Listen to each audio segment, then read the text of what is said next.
Hello, my name is Kathy McCarty, and my goal for this video is to share some strategies for phonemic awareness, phonics, fluency, and comprehension. I've taught at many diverse schools with high ESOL populations where a lot of the students speak two languages. There are many students that come from low economic backgrounds, which can affect student school life. I've also taught students that have two-parent homes, so I've taught a variety of different backgrounds. To begin with, I want to talk about the components of literacy. First, phonics.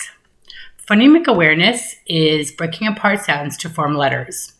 Words into syllables go hand in hand with phonics. Phonics starts off with sounds, then sounds into syllables form words. Next, vocabulary is how students relate to the story, and this is crucial for what they are reading. Students must understand the direct relationship between letters and sounds and how they make up the written word. The more a student sees words in the written language, the more they are going to be able to use it in their own writing. Next, I'm going to talk about comprehension.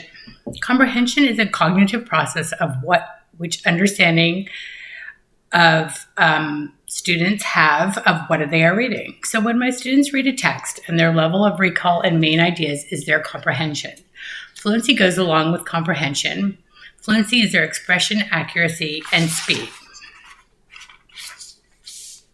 When a student reads for fluency, it is important that they read with expression and reading accurately with an understanding of what they're reading as well as at an appropriate speed. Vocabulary is how they relate to the story, and it is crucial for what they are reading.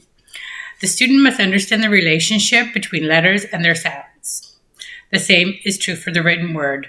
The more the student is exposed to the written language, the more they are going to be able to use it in their own writing. I'm going to talk about some strategies to help students develop these 5 components of reading. I do a lot of writing about reading, so if I am doing an active read aloud, I'll have students stop and jot or give my students a prompt, and they will have time to write about whatever prompt I have given them. I also write about what we are reading. It is a good way for me to see if my students understand what they are reading about. For fluency, I will read a text multiple times when we read a text together until there are absolutely no errors. For vocabulary, we have to play a lot of games. Matching games are good for fluency, or I'll put up a passage and cover the word so the students have to guess through context clues. For phonemic awareness, I do a multisensory approach using letters and sounds. I'll give a CH or an SH blends, and I give them a variety of words and have my students try to figure out what the blends they go with. The most important thing with phonics is that students are building words and they see the relationship between the letters and the words. When I do an interactive read aloud, I want my students to really understand what it looks like to read fluently through expression, accuracy, and speed. All of these activities help students to learn how to read words fluently. Assessing and progress monitoring are key components. It is when teachers take the time to look at a benchmark scores, it allows me to guide my reading groups to understand the needs of students and what as a whole your students need.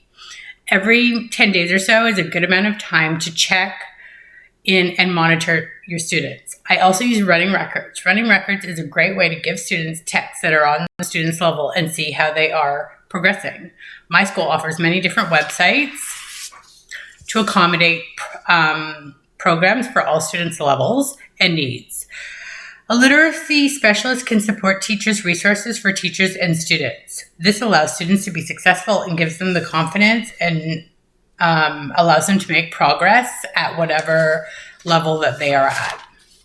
RTI is response to intervention, is a great way to monitor students' progress.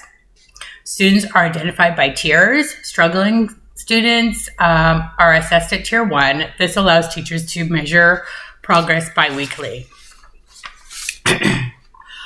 DIBBLES is an acronym, Dynamic Indicators of Basic Learning, Early Literacy Skills. It is a screening instrument to determine children who may be at risk for literacy problems. It is a series of tests given to students to screen their progress to become successful readers. ORF is oral reading fluency. It's an ongoing progress monitoring test students for fluency and how fast students can read words on grade level passage. And that it's monitored quarterly. One online resource for students is called ReadWorks. It's a standards-based program with nonfiction passages that teachers can assign based on students' reading level. And it covers all components of reading and written response.